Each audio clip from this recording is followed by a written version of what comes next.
Sean Hunchak, and we are doing a soundscape, which means we will have someone monologuing and people making sounds, so you can close your eyes if you want and listen to the story. Now, we're going to need a realistic place, like a library. Something you go every day to, by the way. I forgot that. I screwed that one up. And so like a library, or like even something like a cruise ship. If I hear NASA, my neighbor's yard at 3445 Apple Street off the side Bend Road, I swear I will have a hissy fit on stage. Thank you. A coffee shop! Coffee shop! Coffee shop! Airport!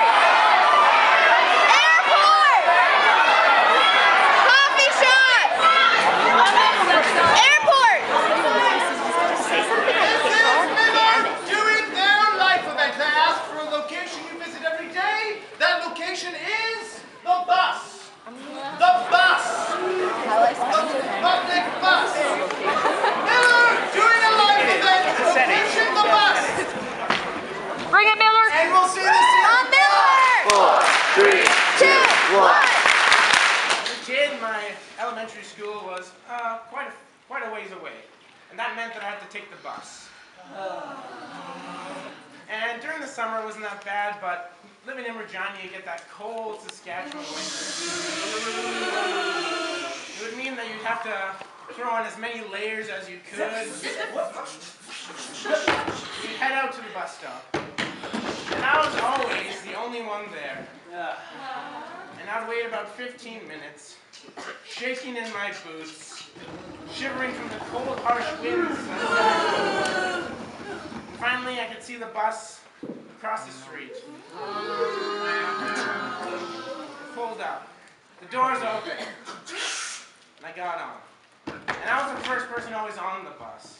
So I always took the front seat, so I could maybe chit-chat the bus driver, even though when I chit-chat, I tend to be very awkward.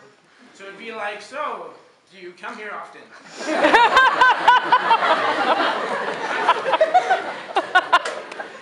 And each time we stop, we pick up a new person. I'd say hello, and they'd offer them the seat beside me, but they'd never take it. No. They'd always go to the back of the bus. In elementary school, I didn't have a bunch of friends. I was with myself during recesses. But that changed one day.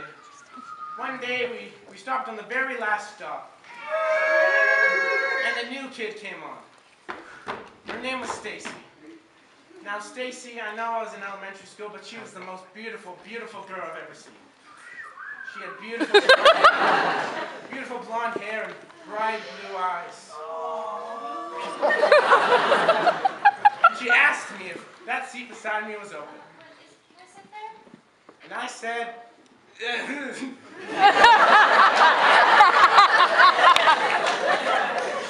She sat beside me, and my heart started racing. Started beating. I didn't know what to do. I wanted to ask her something, I couldn't. Then suddenly it slowed down. She asked the first question. So, what grade are you in? Oh, okay. Finally, the word 7 came out of my mouth. 7, me too. It meant that we were in the same class. I made my first friend on that bus that day.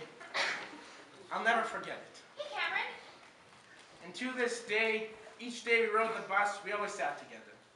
We talked about many different things, whether it be the weather, what we're going to do for recess. Skipping rope. Sometimes we'd switch sandwiches just for the fun of it. One minute. Peanut butter? And it came the day where I got nervous again because I realized I liked her.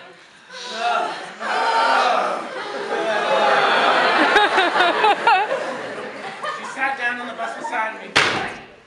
And I asked her one question. But this time I didn't mumble my words. I stood proud, my heart beating again.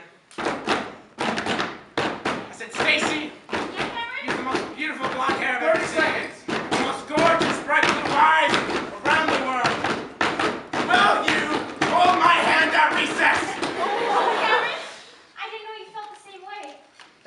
we held hands.